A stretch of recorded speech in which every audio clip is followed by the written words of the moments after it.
You know, I try to eloquently put into words a nice recap of what happened in last week's game.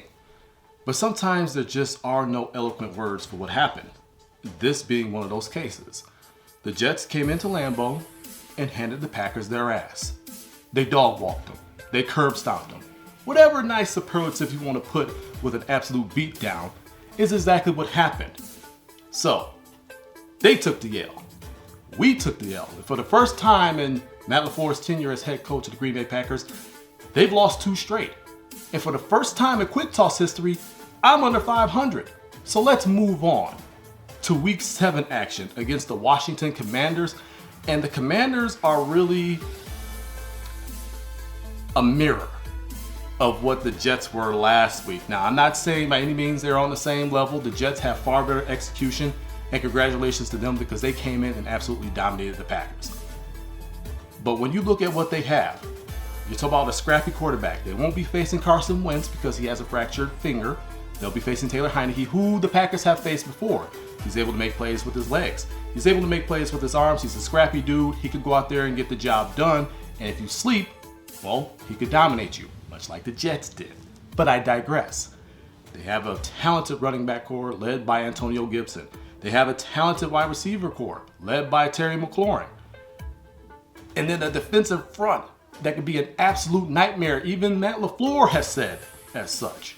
They could be a nightmare if you let them. And that was a problem last week. The Packers allowed the Jets to be an absolute nightmare. They got absolutely mauled by their defensive line. They got absolutely mauled by their offensive line. And offensively for the Packers, they just could not get out of the mud. Aaron Rodgers did say something very profound. He said 10 right, 1 wrong, meaning 10 guys doing their job on offense, 1 guy didn't, and that's usually the difference.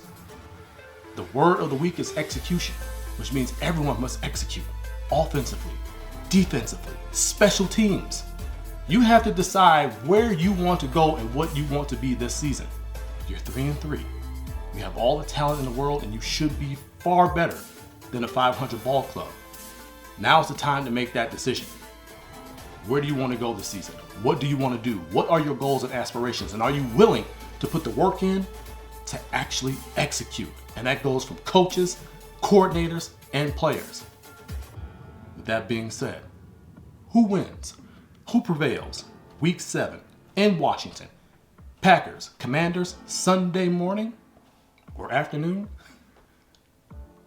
I've got to go Green Bay 20, the Commanders 17. I'm going to keep the score low right here because you just don't know what these defenses are going to do to each other. You don't know what the offenses are going to bring. You don't know if they're going to be explosive. You don't know if they're going to continue to be stuck in the mud. But if the word of the week is execution, and everyone is saying it, and everyone is realizing it, you have to think at some point they're going to start doing it. And I just have a feeling that the Packers will execute just a few more plays that will allow them to squeak by Washington this Sunday. Packers over Commanders 2017. Green Bay over Washington 20-17. Remember, it does not matter the score. All that matters, as I said, that Green Bay would defeat Washington this Sunday. Who do you think will win? Let me know in the comments. But until then, I'm T Squared. This has been Quick Toss. We out.